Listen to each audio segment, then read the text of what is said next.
கிறிஸ்துவுக்குள் பிரியமானவர்களே, கர்த்தரும் இரட்சகருமாய் இயேசு கிறிஸ்துவின் ஈடு நீட்டு நாமத்தினாலே உங்கள் யாவருக்கும் என் அன்பின் வாழ்த்துக்களை தெரிவித்துள்ளேன். தேவன் அருளிய அப்பம் பிரேயர் மினிஸ்ட்ரி சேனல் மூலமாக உங்களோடு சந்திப்பதில் மிகுந்த மகிழ்ச்சி அடைகிறேன். தினம்தோறும் இரவு நேரத்திலே பரிசுத்த வேதாந்தத்திலிருந்து ஒரு பகுதியை நாம் தியானித்து நம்முடைய குடும்ப பாதுகாப்பிற்காக நாம் ஜெபித்து வருகிறோம்.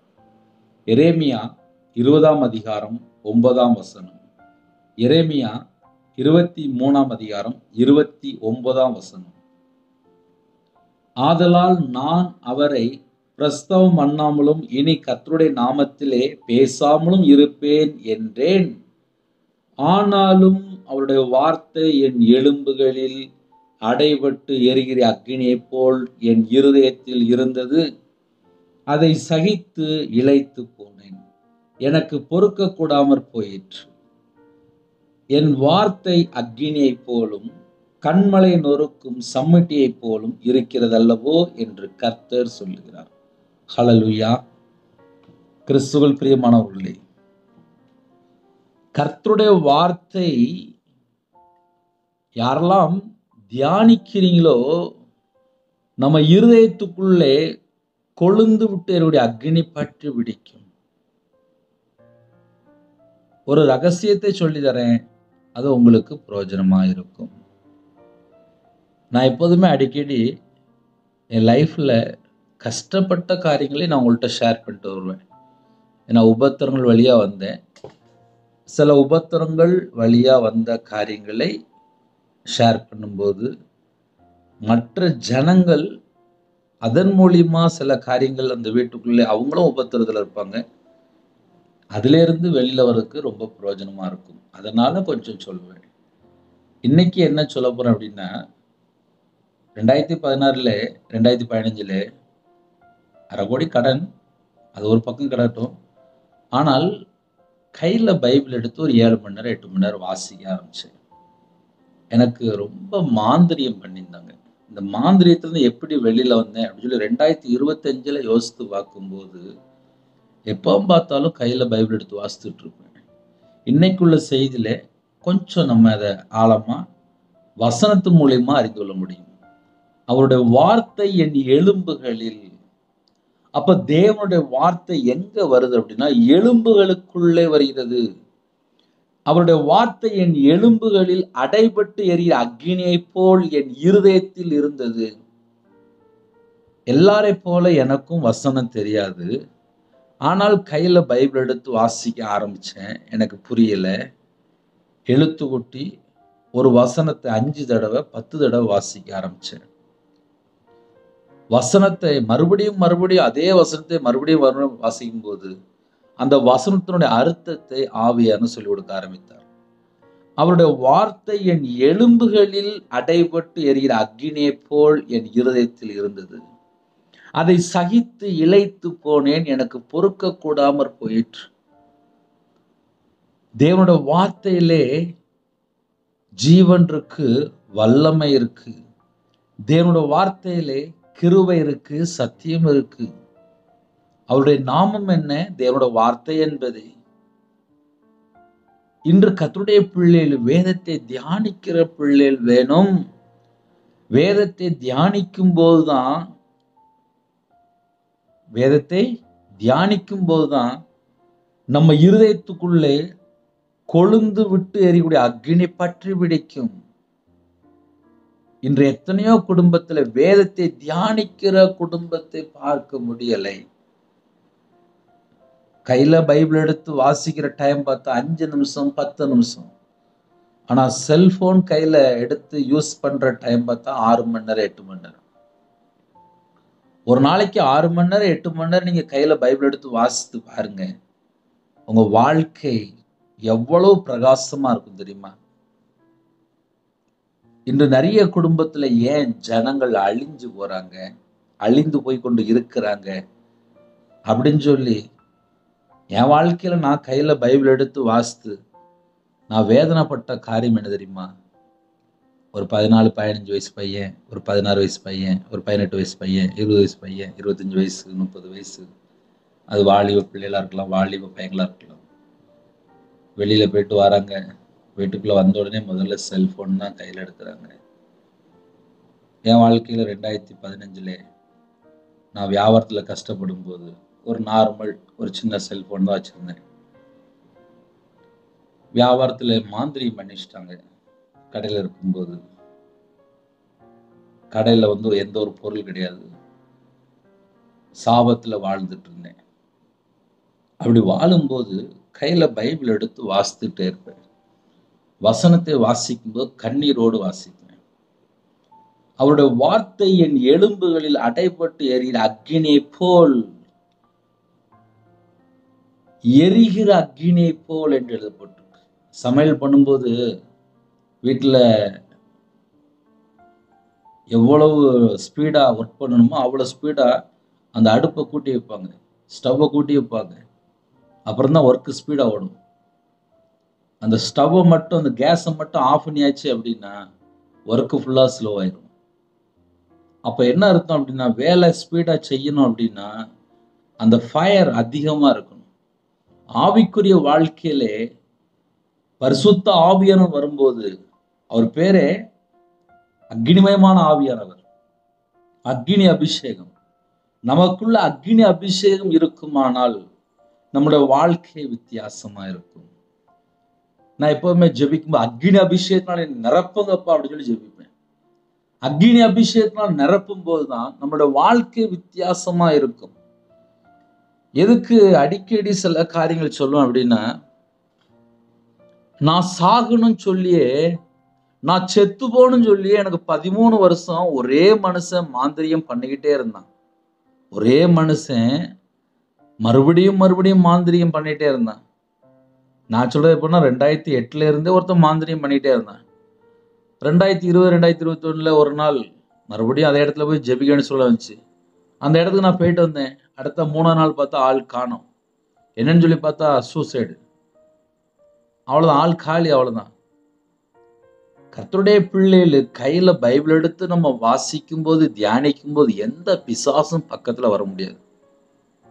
எனக்கெல்லாம் ஒரே மாந்திரியம் தான், டெய்லி மாந்திரியம் பண்ணிக்கிட்டே இருப்பாங்க.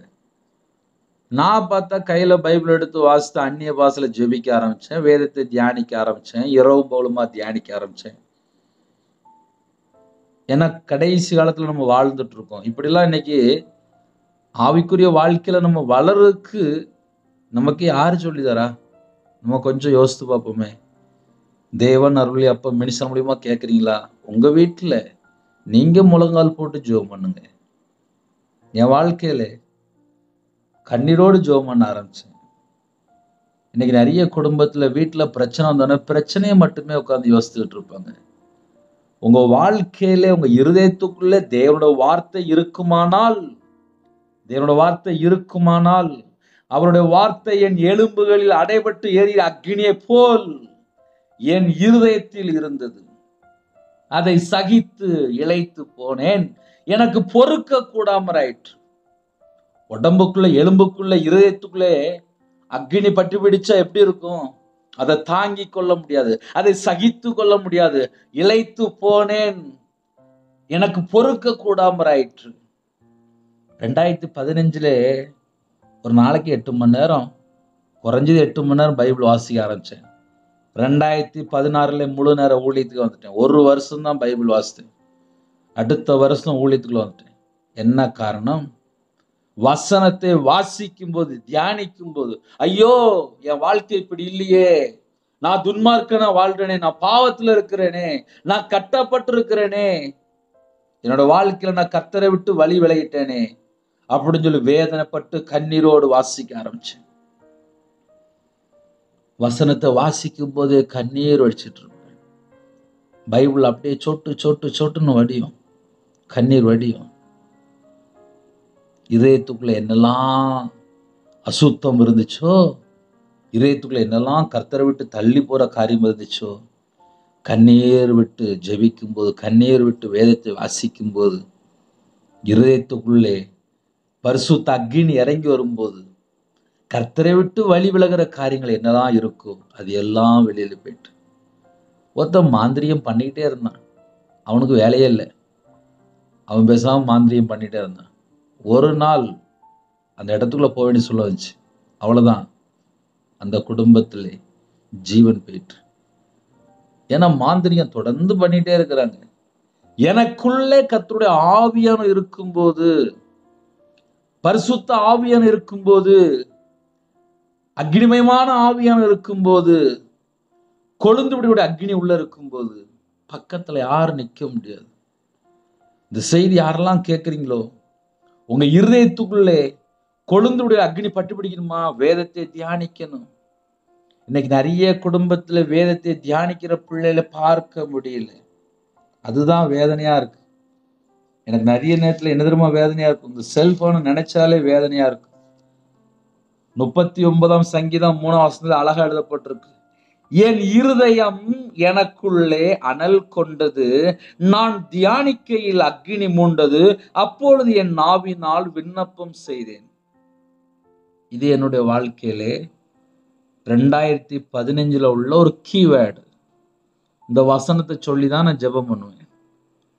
என் இருதயம் எனக்குள்ளே அனல் கொண்டது, நான் தியானிக்கையில் அக்கினி மூண்டது, அப்பொழுது என் நாவினால் விண்ணப்பம் செய்தேன். அப்படின்னா என்ன பிரதர் அர்த்தம்? அப்படின்னா நம்ம இந்த உலகத்துக்குள்ளதான் வாழ்றோம்.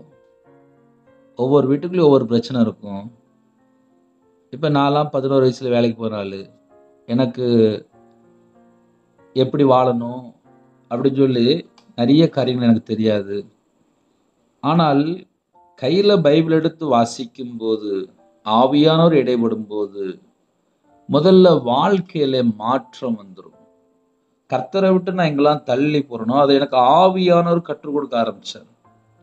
அப்ப ஆவியானவர் கற்றுக் கொடுக்கும் போது முதல்ல நம்ம எங்கெல்லாம் மனமாற்றம், எங்கெல்லாம் மனம் மாறணும், அது எல்லாமே நமக்கு ஆவியானவர் கற்றுக் கொடுத்துருவார். என் இருதயம் எனக்குள்ளே அனல் கொண்டது. என் இருதயத்துக்குள்ள எப்போ அனல் கொண்டதுன்னு சொல்லி கொஞ்சம் ஆழமா பார்க்கும்போது, நான் தியானிக்கையில் அக்கினி மூண்டது.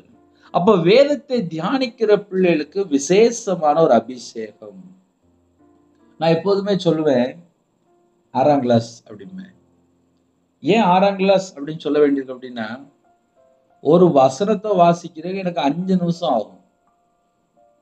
ஒரு தடவை எழுத்து கூட்டி வாசிப்பேன், மறுபடியும் வாசிப்பேன், அப்பவும் என் மைண்டுக்கு புரியாது, மறுபடியும் வாசிப்பேன். ஒரு 5 தடவை 6 தடவை வாசிக்கும் போது, வசனம் எனக்கு புரியாம இருக்கும்போது ஆவியான இடைவிட ஆரம்பிச்சேன். யாரெல்லாம் இந்த செய்தியை கேட்கிறீங்களோ, வசனத்துக்கு உங்களுடைய வாழ்க்கையை எந்த அளவுக்கு நீங்க அர்ப்பணிக்கிறீங்களோ, எந்த அளவுக்கு வசனத்தை நீங்க தியானிக்கிறீங்களோ, உங்க இருதயத்துக்குள்ளே கொழுந்துடைய அக்னி பற்றி பிடிக்கும். என் இருதயம் எனக்குள்ளே அனல் கொண்டது, நான் தியானிக்கையில் வாசிக்கையில் தியானிக்கையில். வேதத்தை யாரெல்லாம் தியானிக்கிறீங்களோ, வேதத்தை தியானிக்கையில் அக்கினி உண்டு. அப்படி நம்ம வேதத்தை தியானிக்கும் போது என்ன பிரதர் நடக்கும் அப்படின்னா, நம்ம இருதயத்துக்குள்ளே கர்த்தரை விட்டு தள்ளி போற காரியங்கள் என்னெல்லாம் இருக்குன்னு சொல்லி பரிசுத்த ஆவியானவர் நமக்கு உணர்த்துவார். பரிசுத்த ஆவியானவர் வரும்போது பாவத்தை குறித்தும், நீதி குறித்தும், நியாய தீர்ப்பு குறித்தும் உலகத்தை கண்டித்து உணர்த்துவார். நம்ம இருதயத்துக்குள்ளே பரிசுத்த ஆவியானவர் இருக்குமானால், இருக்கும்போது, இருக்கிறார் என்றால், அந்த வித்தியாசத்தை நாம் கொஞ்சம் உணர்ந்து கொள்ளணும், அறிந்து கொள்ளணும், புரிந்து கொள்ளணும். நான் தியானிக்கையில் அக்கினி மூண்டது, அப்பொழுது. எப்பொழுது? வாசிக்கும் போதா, தியானிக்கும் போதா? ஏன்னா எல்லா வீட்லயும் ஒரு 5 நிமிஷம் 10 நிமிஷம் பைபிள் எடுத்து வாசிச்சுட்டு கிளம்பி போயிடுறாங்க. கேட்டா நேரம் இல்லை. ஏன் செல்போன் 6 மணி நேரம் பார்க்க நேரம் இருக்குல்ல? நல்லா யோசிச்சு பாருங்களேன். டெய்லி செல்போன் 6 மணி நேரம் பார்த்து கண்ணு கெட்டு போய் கண்ணாடி போட்டு, அப்புறம் அதுக்கு மாசம் இல்லை வருஷத்துக்கு ஒரு தடவை கண்ணாடி போய் செக் பண்ணிட்டு வந்துருக்காங்க. கண்ணை போய் செக் பண்றாங்க. சில குடும்பத்துல கண்ணாடி உடைஞ்சு போயிருது, சில குடும்பத்துல செல்போனே உடைஞ்சு போயிருது. ஒரு மனுஷன் பைபிளை எந்த அளவுக்கு வாசிக்கிறாங்களோ அந்த அளவுக்கு வாழ்க்கை, ஆவிக்குரிய வாழ்க்கையில வளர்ச்சி. என் வாழ்க்கையில எனக்கு மாந்திரியம் பண்ணிக்கிட்டே இருந்தான். ஆனா நான் இன்னைக்கு உயிரோட இருக்கேன். காரணம் என்ன? கையில பைபிள் எடுத்து வாசிக்கணும்ப்பா. கையில பைபிள் எடுத்து வாசிக்கும் போதுதான் உங்க கூட பரிசுத்த ஆவியானவர் பேசுவார். இப்போ இந்த செய்திலாம் நம்ம நைட்டு பேசுகிறோம். உங்களுக்கு சத்தியத்தை நீங்கள் அறிந்து கொண்டதுக்கப்புறம் நீங்கள் நைட்டு தூங்குறதுக்கு முன்பா செல்ஃபோனை ஒரு வாரம் ஒதுக்கி வச்சுட்டு நீங்கள் கையில் பைபிள் எடுத்து வாசிங்க. உங்களோட ஆவிக்குரிய வாழ்க்கை வளர்ச்சி இருக்கும். வசனம் எங்கெங்க இருக்கு அப்பதான் நமக்கு அந்த ஒரு வெளிப்பாட்டு வரத்துக்குள்ளே போக முடியும். ஏன்னா நிறைய குடும்பத்துல கையில பைபிள் எடுத்து வாசிக்கிறது இல்லை. நாளைக்கு பிரச்சனை, நாளை கழிச்சு பிரச்சனை, இந்த மாசம் பிரச்சனை, ஒவ்வொரு வீட்டுக்குள்ளயும் இந்த பிரச்சனை யோசிச்சு யோசிச்சு யோசிச்சு அப்படியே வாழ்ந்து போயிடுவாங்க. என் வாழ்க்கையில் 50 லட்ச ரூபா 55 லட்ச ரூபா கடன்ல இருக்கும்போது தான் நான் கையில பைபிள் எடுத்து வாசித்தேன். அந்த ரவிராஜ் தான் இன்னைக்கு பேசிட்டு இருக்கு. அதனால பிரச்சனை அப்படின்னா எல்லாருடைய வாழ்க்கையிலும் ஒரு பிரச்சனை இருக்கும். பிரச்சனையை தாண்டி எப்படி வெளியில வரணும்? நான் சொன்னேன் 13 வருஷமா மாந்திரிகம் பண்ணான் அப்படின்னு. மாந்திரிகம் பண்ணிக்கிட்டே இருந்தான். சரி, அவன் ஒரு சில பண்ணிட்டு முடிச்சுட்டு விட்டேன். ஆனா நான் கையில பைபிள் எடுத்து வாசிக்க வாசிக்க வாசிக்க எனக்குள்ள பரிசுத்த ஆவியார் வரும்போது, பரிசுத்த ஆவியால் நிரப்பப்படும் போது, அக்கினினால் நிரப்பப்படும் போது மாந்திரியமா செயல்படாது. ரகசியம் அதுதான். நான் தியானிக்கையில் அக்கினி மூண்டது, அப்பொழுது என் நாவினால் விண்ணப்பம் செய்தேன். அந்த அனுபவத்துக்குள்ள வாங்க, உங்களோட வாழ்க்கை வித்தியாசமா இருக்கும். ஏன்னா நிறைய குடும்பத்துல கையில பைபிள் எடுத்து வாசிக்கிறதே இல்லை. அது ஒரு வேதனையான காரியம். நான் நிறைய நேரம் வருத்தப்படுற ஒரே காரியம் அதுதான். 40 வருஷமா சர்ச்சுக்கு போறாங்க, கேட்டா 60 வயசு ஆயிட்டு, 65 வயசு ஆயிட்டு, ஒரு முழு பைபிளை வாசித்து முடிக்கல. என்ன கிறிஸ்டின்? நம்ம இன்னும் கிறிஸ்துக்குள்ள வளரவே இல்லையே. என்ன காரணம்? கையில பைபிள் எடுத்து ஒழுங்கா வாசிக்கிறதே இல்லை. கேட்டா வீட்டுல பிரச்சனை, வீட்டுல பிரச்சனை, வீட்டுல பிரச்சனை. கேட்டா பையன், பேரன், பேத்தி இப்படின்னு சொல்லி ஒரு பெரிய லிஸ்டே போடுவாங்க. உட்காந்து மணிக்கணக்கா பைபிள் வாசித்து ஜெபம் பண்ணுங்க. தேவனோட சமூகத்துல கண்ணீரோடு ஜெபம் பண்ணுங்க. அப்பொழுது என் நாவினால் விண்ணப்பம் செய்தேன். எப்பொழுது? வேதத்தை தியானிச்சு அப்பொழுது என் நாவினால் விண்ணப்பம் செய்தேன். வேதத்தை தியானிச்சு ஜெபம் பண்ணுங்க. உங்க ஜெபத்துக்கு கண்டிப்பா பதில் வரும். ரவிராஜ் இன்னைக்கு உயிரோட இருக்கணும்னா காரணம் ஒரே காரணம் தான். வேதத்தை தியானிக்கும் போது வசனத்தை நான் இன்னும் கீழ்படியிலப்பா, என்னை மன்னிச்சிருங்கப்பா, என்னை மன்னிச்சிருங்க, என்னை மன்னிச்சிருங்க, என்னை மன்னிச்சிருங்க, இந்த வசனத்தை நான் இன்னும் கீழ்படியில, என்னை மன்னிங்கன்னு சொல்லி கேட்பேன். நான் இப்படிதான் கண்ணீரோடு அழுது ஜெபம் பண்ண ஆரம்பிச்சேன். வசனத்தை வாசிக்கும்போது இன்னும் நான் கீழ்படியிலேப்பா, என்னை கொஞ்சம் மன்னிங்களேன், என்னை கொஞ்சம் மன்னிங்களேன், பாவியா என் மேல கிருபையா இருங்களேன் அப்படின்னு சொல்லி கண்ணீரோடு அழுது மன்றாடி ஜெபிக்க ஆரம்பிச்சேன். அதனால கர்த்தருடைய பிள்ளைகள் இரவு நேரத்தில் யாரும் இந்த செய்தி கேட்குறீங்களோ, அவருடைய வார்த்தை என் எலும்புகளில் அடைபட்டு எரியிற அக்கினி போல் என் இருதயத்தில் இருந்தது. அதை சகித்து இளைத்து போனேன், எனக்கு பொறுக்க கூடாமற் போயிற்று. வசனம் இதயத்துக்குள்ள வரும்போது வாழ்க்கை ஃபுல்லா மாறிட்டு, என் வாழ்க்கையே மாறிட்டு. என் வாழ்க்கை எப்படி மாறிஞ்சு பார்க்கும்போது வேத வசனத்தை தியானிச்சு தியானிச்சு தியானிச்சு கொஞ்சம் கொஞ்சமா. ஆனால் பைபிள் வாசிக்காம இருந்த ரவிராஜ் எப்படிப்பட்டவன்?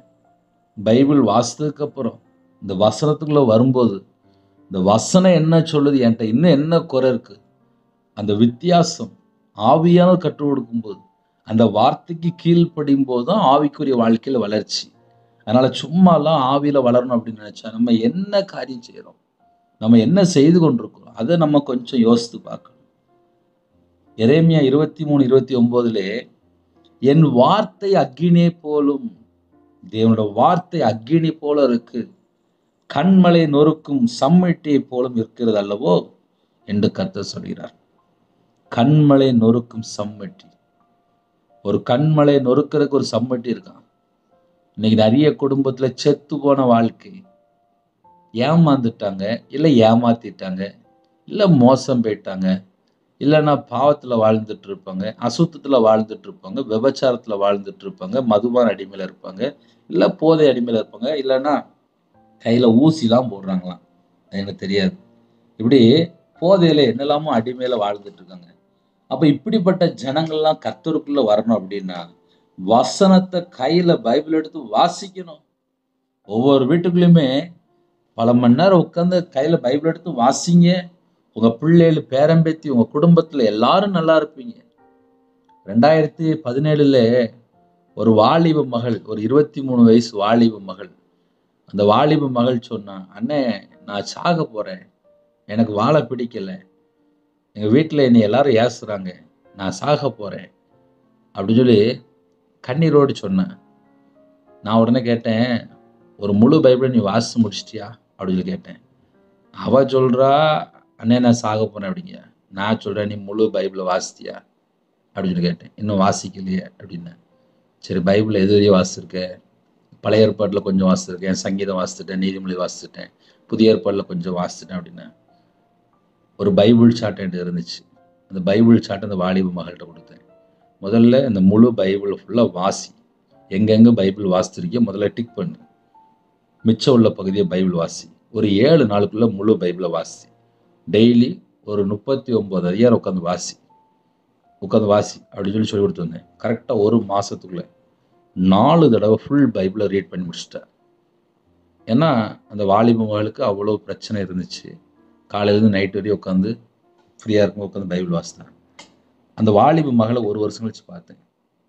மேரேஜ் முடிஞ்சு ஒரு பையன் இருந்துச்சு. அப்போ கேட்டேன், என்னம்மா அப்படின்னு. அந்த மகள் சொன்னா, அண்ணா நீங்கள் சொல்லிட்டு போனீங்க, நான் ஒரு தீர்மானம் பண்ணேன், 5 தடவை ஒரு பொருத்தனை பண்ணி பைபிள் வாசித்தேன். என்னோடய வாழ்க்கையில் மேரேஜ் முடிஞ்சிட்டு, மேரேஜ் முடிஞ்சதுக்கப்புறம் பையன் வேணும்னு சொல்லி எனக்கு ஒரு 5 தடவை பொருத்தனை பண்ணி பைபிள் வாசித்தேன். 10 தடவை பைபிள் வாசித்துட்டேன். நான் இன்னைக்கு மேரேஜ் முடித்து கணவர், ஒரு பையன், கத்தோட கிருபையால நான் நல்லா இருக்கோம்னே அப்படின்னு சொல்லி சாட்சி சொன்னேன். இப்போ நான் சொல்கிறது வந்து 2025, 2017 உள்ள கருத்தை 2025 சொல்லிட்டு இருக்கேன். அந்த வாலிப மகள் சொன்ன நாளில் நான் சாக போகிறேன் அப்படின்னா, ஏம்மா முதல்ல பைபிளை வாசி, சீக்கிரமாக வாசி அப்படின்னு. அவள் சீக்கிரமாக வாசித்தா, சீக்கிரமாக கல்யாணம் முடிச்சா. அடுத்த வருஷத்தில் பார்த்தா ஒரு பையன் கையில் இருந்துச்சு. அவள் கையில் பைபிள் எடுத்து 10 முறை வாசித்து முடித்தா. அவள் வாழ்க்கையில் உள்ள பிரச்சனை மாறிட்டு, கல்யாணம் முடிஞ்சிட்டு, அடுத்தல ஒரு பையன் பிறந்துட்டு. காரணம் என்ன? காரணம் ஒரே வருஷம்தான். 1 வருஷம் கழிச்சுன்னு அந்த மகளை பார்க்கும்போது 10 தடவை பைபிள் வாசி முடிச்சிட்டா. இப்படி ஊழியத்தில் அனுபவ சாட்சின்னு சொல்லும்போது ஏகப்பட்ட சாட்சி இருக்கு. கர்த்தரோட கிருபையினாலே நிறைய குடும்பத்தில் நிறைய காரியங்கள் சொல்லியிருக்காங்க. இன்னைக்கு ஒரு காரியம், ஒரு சாட்சி, தேவனோட நாமம் மகிமைப்படட்டும். என் வாழ்க்கையில் நான் பைபிள் வாசித்ததுக்கு அப்புறம் தான் ஒரு மனுஷனா மாறினேன். பைபிள் வாசித்ததுக்கு அப்புறம் தான் வசனம் எப்படி போட்டிருக்கு, என் வாழ்க்கை எப்படி இருக்கு, அழகாக எழுதப்பட்டிருக்கு. என் வார்த்தை அக்கினியை போலவும் கண்மலை நொறுக்கும் சம்மட்டியை போலவும் இருக்கிறது அல்லவோ. இன்னைக்கு வசனத்தை வாசிக்காமல் எத்தனையோ குடும்பத்துல துணிகரமா வாழ்ந்துட்டு இருக்காங்க, துன்மார்க்கமா வாழ்ந்துட்டு இருக்காங்க. நம்ம செத்தா பரலோகத்துக்கு போகணும் அப்படின்னா முதல்ல கையில பைபிள் எடுங்க. சில வார்த்தைகள் பேசும்போது கொஞ்சம் கடினமாக தான் இருக்கும். ஏன்னா ரவிராஜ் வியாபாரத்தில் இருக்கும்போது சராசரி மனுஷனா வாழ்ந்துட்டு இருந்தேன், துன்மார்க்கனா துணிகரமாக வாழ்ந்துட்டு இருந்தேன். கையில் பைபிள் எடுத்ததுக்கு அப்புறம் தான் தெரியுது, துன்மார்க்கன் துணிகரம்லாம் பைபிளில் போட்டிருக்கு. அப்போ துன்மார்க்கம்னா என்ன, துணிகரம்னா என்ன அப்படின்னா, கர்த்தருடைய வார்த்தை விட்டு விலகியாச்சுனாலே துன்மார்க்கம். துன்மார்க்கம் போட்டிருக்கு, துணிகரம் சொல்லி போட்டிருக்கு. இன்னைக்கு இயேசு கிறிஸ்துவை ஏற்றுக்கொண்ட பிள்ளைகள் எத்தனை பிள்ளைகள் கையில் பைபிள் எடுத்து வாசிக்காமல் இருக்காங்க தெரியுமா? ஞாயிற்றுக்கிழமை சர்ச்சுக்குள்ளே போகும்போது செல்ஃபோன் தான் கொண்டு போகிறாங்க, பாட்டு படிக்கும்போது செல்ஃபோன் தான் எடுக்கிறாங்க. கையில் பாட்டு புக்கு இல்லை, கையில் ஒரு பைபிள் இல்லை. வீட்டில் வந்து பார்த்தா செல்ஃபோனில் தான் கிடக்குறாங்க, கையில் பைபிள் எடுத்து வாசிக்கிறது இல்லை, முழங்கால் நின்று ஜெபிக்கிறது இல்லை, ஒரு குடும்ப ஜெபம் இல்லை, ஒரு பாட்டு படித்து ஜெபிக்கிறது இல்லை, சர்ச்சுக்கு போகிறது இல்லை. எத்தனை மிஸ்டேக்குப்பா. அதனால் ஆவிக்குரிய வாழ்க்கையில் வளர்ச்சி வேணுமா, நம்ம கையில் பைபிள் எடுத்து வாசிக்காமல் எந்த பிரச்சனைக்கும் முடிவு வராது. ஏன்னா சில குடும்பத்தில் யோசிப்பாங்க, பிரதர் எனக்கு அவங்க ஜெபம் பண்ணிடுவாங்க, நம்ம என்னைக்கு ஜெபம் பண்ண போகிறோம்? எங்கள் வீட்டில் சமையல் பண்ணதான், காலையில் சாப்பாடு, மத்தியானம் சாப்பாடு, நைட்டு சாப்பாடு. எனக்கு எங்கேயோ இருந்து வரும்னா பார்த்துக்கிட்டே இருக்க வேண்டிய, வயிறு பசிச்சிடும், அப்புறம் அல்சர் வந்துடும், அவ்வளோதான். உங்கள் வீட்டில் நீங்கள் முழங்கால் போட்டு ஜெபம் பண்ணணும். என் வாழ்க்கையில் நான் மாந்திரியத்தில் இருக்கும்போது, 55 லட்ச ரூபா கடனில் இருக்கும்போது, கண்ணீரோடு கையில் பைபிள் எடுத்து வாசித்து அழுது அழுது அழுது அழுது மனம் திரும்ப ஆரம்பிச்சேன். ஏன்னா விக்கிரத்துக்கு பணம் கொடுத்துருந்தேன், மாந்திரியத்துக்கு பணம் கொடுத்துருந்தேன். வசனம் இதயத்துக்குள்ள வரும்போது என் வார்த்தை அக்கினியை போல என்று எழுதப்பட்டிருக்கு. இதயத்துக்குள்ள அக்கினிமயமான தேவன் உள்ள வரும்போது என் வாழ்க்கையில மாற்றம் இருக்குமா இருக்காதா? இந்த வசனத்தை கேட்டுக்கொண்டு உங்களோட வாழ்க்கையில மாற்றம் இருக்குமா இருக்காதா? சற்று யோசித்து பார்ப்போமே. என் வார்த்தை அக்கினியை போலும் கண்மலை நொறுக்கும் சம்மட்டியை போலும் இருக்கிறது அல்லவோ என்று கர்த்தர் சொல்கிறார். திருவண்ணத்துக்காக ஜெபிக்க போறோம். எவ்வளவு நேரம் கேட்டீங்க, உங்களோட வாழ்க்கையில மாற்றம் இருக்கான்னு சொல்லி பாருங்க. தேவன் அருளி அப்ப மினிஸ்ட்ரி சேனல் மூலமா இணைந்திருக்கிற ஒவ்வொரு குடும்பத்துக்காக கர்த்தர் ஸ்தோத்திரம். ஆவிக்குரிய வாழ்க்கையில வளர்ச்சி இருக்கா? மாற்றம் இருக்கா? டெய்லி செய்தி கேட்குறீங்களா? மாற்றம் இருக்கா? ஒரு சின்ன ஜெபம் பண்ணி முடிக்க போறேன். இருக்கிற இடத்துல முழங்கால் படிடுங்க. நைட் நேரத்துக்கு ஜெபிப்போமா? கண்களை மூடி நாம் ஜெபம் செய்வோம். அன்பின் கர்த்தாவே, உம்மை நன்றியோடு துதிக்கிறோம், சுதிக்கிறோம்ப்பா. உம்முடைய வார்த்தை என் எலும்புகளில் அடைபட்டு எரிகிற அக்கினை போல் என் இதயத்தில் இருந்தது. என் வார்த்தை அக்கினை போலும் கண்மலை நொறுக்கும் சம்மட்டியை போலும் இருக்கிறது அல்லவோ. யாரெல்லாம் இந்த இரவு நேரத்தில் செய்தி கேட்கிறாங்களோ, என் இருதயம் எனக்குள்ளே அனல் கொண்டது. நான் தியானிக்கையில் அக்கினி மூண்டது. அப்பொழுது என் நாவினால் விண்ணப்பம் செய்தேன். இவ்வளவு நேரம் செய்தி கேட்டு தாழ்த்துனாங்கப்பா. உங்க பிள்ளைகளுக்கு அவைக்குரிய வாழ்க்கையில் எங்கெல்லாம் வளரணுமோ அந்த கிருபைகளை தாங்க. அக்கினி அபிஷேகத்தினால் நிரப்புங்க. கொழுந்துடைய அக்கினி அவங்களோட உள்ளத்துல பற்றி பிடித்து பூமியின் மேல் அக்கினியை போட வந்தேன், அது இப்பொழுதே பற்றி எரிய வேண்டும் என்று விரும்புகிறேன் என்று வசந்தபடி உங்க பிள்ளைகளை அக்கினினால் நிரப்பி ஆசுறீங்க. ஒவ்வொரு குடும்பத்துக்கும் இயேசு கிறிஸ்து ரத்தத்தினுடைய அந்த வல்லம் இறங்கி வரட்டும், உயிர்ப்பிக்கிற வல்லம் இறங்கி வரட்டும். அக்கினி அபிஷேகம் நிரப்புங்க. ஒவ்வொரு குடும்பத்தையும் உயிர்ப்பிங்க ராஜா. இந்த இரவு நேரத்தில் ஜெபிக்கிற குடும்பம் கர்த்தராகிய இயேசு கிறிஸ்து நாமத்தினாலே ஆசீர்வதிக்கப்படட்டும். பலகணிகளை தரங்க, பண்டக சாலை தரங்க, ஆசீர்வதிங்க. பிள்ளைகளோட சிரசின் மேல் ஆசீர்வதிங்க, கையின் கீழ் ஆசீர்வதிங்க. ஒவ்வொரு குடும்பமும் கர்த்தராகிய இயேசு நாமத்தினாலே ஆசீர்வதிக்கப்படட்டும். சீக்கிரமா படுத்துங்கிறது கிருபை செய்யுங்க. அதிகால வேளை உங்களுடைய சமூகத்துல கண் விழிக்க கர்த்தர் கிருபை தாங்க. ஜெபிக்கிற குடும்பம் இயேசு கிறிஸ்து நாமத்தினாலே, இயேசு கிறிஸ்து இரத்தத்தினாலே ஆசீர்வதிக்கப்படட்டும். கடனிலே, குடும்பத்துக்குள்ளே நிறைய தேவைகள், ஸ்கூல் ஃபீஸ், காலேஜ் ஃபீஸ், இந்த மாசத்துடைய தேவைகள் எல்லாவற்றையும் கர்த்தர் எங்களுக்கு ஆசீர்வதித்தாங்க. உங்களுடைய கரத்தில் அர்ப்பணிக்கிறோம். நைட் டியூட்டியில் இருக்கங்க, நைட்டு டிராவலிங்கில் இருக்கங்க, உங்கள் பிள்ளைகளுக்கு சகல விதமான பாதுகாப்பு தாங்க. உங்களுடைய கரத்தில் அர்ப்பணிக்கிறோம். கற்பத்தினிக்கா ஜெபிக்கிறாங்க, கர்த்தர் மனம் இறங்குங்க. மாசமா இருக்கங்க, கர்த்தர் ஆசீர்வதிங்க. டெலிவரி போடுறாங்க, பரம வைத்தியர் கூட இருங்க. பிள்ளைகளுக்கு வயசு அதிகமாயிட்டு இருக்கு, ஏற்ற துணையை தாங்க. திருமணத்துக்காக ஜெபிக்கிறாங்க, அதுக்குள்ள தேவைகள் எல்லாம் சந்திங்க. பிள்ளைகளோட வாழ்க்கையிலே திருமணம் முடிந்ததுக்கப்புறம் நிறைய காரியத்திலே பிரச்சனைகள், அந்த பிரச்சனை எல்லாவற்றுக்கும் கர்த்தர் மாற்றித்தாங்க. நைட் நேரத்திலே தனிமையிலே திக்கற்ற பிள்ளையாக, விதவையாக சில குடும்பத்திலே யாருமே இல்லாமல் பல குடும்பத்தில் இருக்காங்கப்பா. கர்த்தர் கூட இருங்க.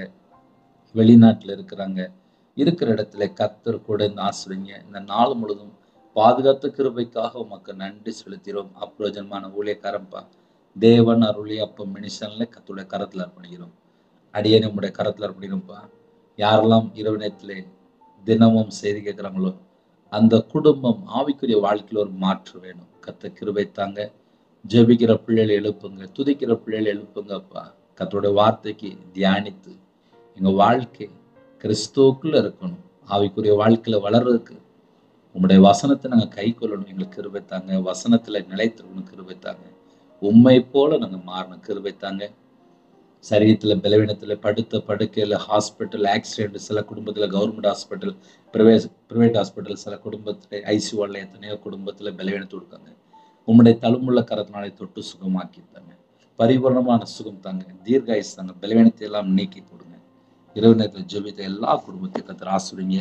ஒவ்வொரு குடும்பமும் இயேசு கிறிஸ்து ரத்தத்தினாலே, இயேசு கிறிஸ்து நாமத்தினால ஆசீர்வதிக்கப்படட்டும். பலகணிகளை திறந்து ஆசீர்வதிங்க. கர்த்தர் பொறுப்படுத்துங்க. குறைகள் குற்றங்களை மன்னிங்க. உங்களோட இரத்த கோட்டைகளை வேலடைத்து மூடி மறைத்து பாதுகாத்துக் கொள்ளுங்க. கண்ணீரோடு ஜெபிக்கிறாங்க, கண்ணீரை தொடங்க. எல்லா குடும்பமும் இயேசு கிறிஸ்து நாமத்தினால ஆசீர்வதிக்கப்படட்டும். கர்த்தர் பொறுப்படுத்துங்க. எத்தனையோ குடும்பத்துல நைட் ஜெபிக்கிறாங்க. எங்க வீட்டுக்குள்ள இயேசு கிறிஸ்து வாங்கப்பா. எங்க வீடு முழுதும் இயேசு கிறிஸ்து ரத்தம் தெளிவட்டும். எங்க இதயத்துக்குள்ள இயேசு கிறிஸ்து இருக்கணும்ப்பா. எங்க குடும்ப தலைவர் நீங்களா இருக்கணும்ப்பா. நீங்க இருந்தா சந்தோஷம், சமாதானம், விடுதலை.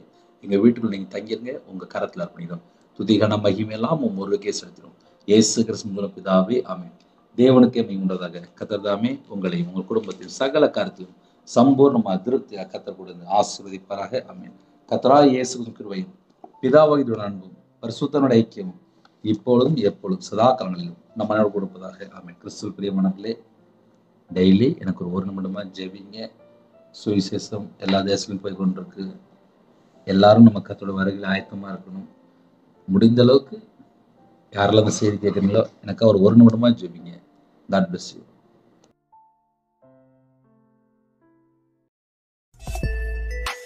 Thanks for watching.